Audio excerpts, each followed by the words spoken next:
Isang mapagpalayang araw po sa pagpapatuloy po ng ating talakayan, no? Sa note-taking. Okay po? So ang tatalakayan po natin ngayon, purpose, no? Noong nakaraan, tinalakay natin ano ba yung note-taking and of course yung effective, no? Strategies and definition, no? So ngayon naman, tatalakayan natin purpose of note-taking. Okay? So kung tayo po ay nasa seminar, lectures, or training, di ba? So, ano po ba yung purpose, no? Especially sa mga security professional, no? Kasi, bakit mahalaga to? Dahil, hindi naman tayo ganun ka, hindi naman ganun ka, ano yung memorya natin katalas di ba? So, hindi pare-pareho, di ba? At sa totoo lang, napakahalaga, no? Na mag-jot down ka ng notes, di ba? So, sa training, to record important points on every subject discussed inside the classroom, no? So, sa haba po ng ating karanasan sa security, no? Ito po yung ginagawa natin ng inyong lingkod tuwing tayo po ay umaattend ng anumang klaseng mga pagsasanay or training, no? Ay wala po kong masasabi sa inyo sa aking YouTube channel, sa ating YouTube channel na to, kung wala pong laman yung aking mga tickler or mga logbook nung araw, no? Binabalikan lang po natin ito at yung iba po ini-enhance natin in relation po sa mga bagong development ngayon sa security. Okay? Number 2, to serve as reference in refreshing one's memory. Di ba? Sabi nga, ano po bang gamot sa nakakalimot? Wala pong iba kundi paalala.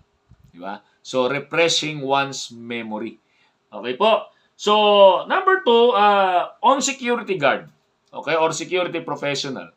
What is the purpose of note-taking? No, ano ba ang papel nito? Una, to record important instructions and messages, no?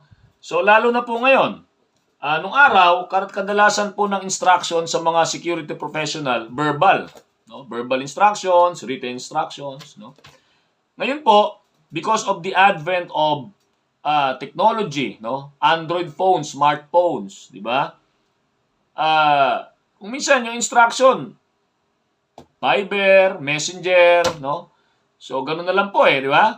So dapat, ang payo ko lang sa mga security professional, no? Let's say, nag-message sa inyo through Messenger, Viber, or any apps dyan, no? Ang pinakamainam pa rin pong gawin natin, no? I-take note natin yon, isulat po natin sa ating tickler and later on sa ating security logbook.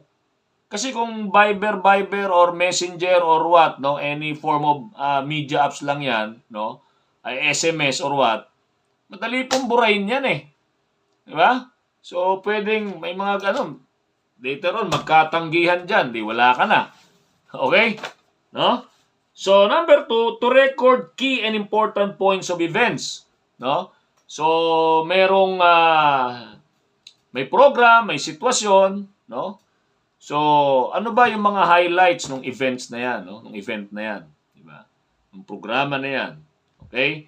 Kasi matatanong yan, let's say, nagkaroon ng isang sitwasyon diyan at let's say or later naging critical yan. At least meron kang mga naobserbahan, may mga naisulat ka.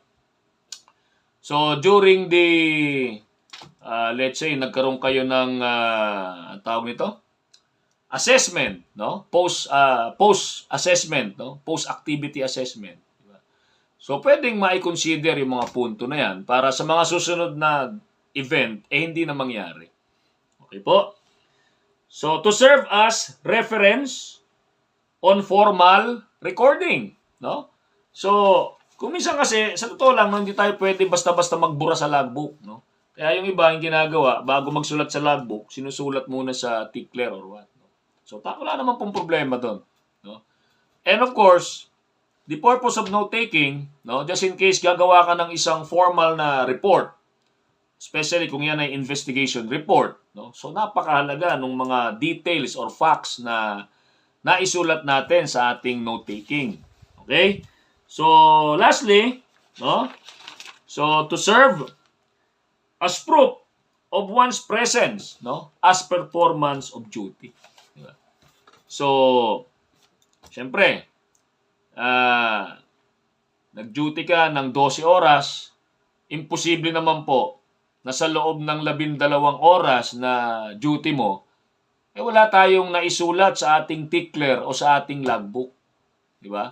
So, kaya nga lagi kong sinasabi, yung recording, whether yan ay note-taking or logbook recording, so that is a proof of our existence doon sa ating pwesto or sa ating AOR, Area of Responsibility. Okay po, so muli, sana po may natutunan, no?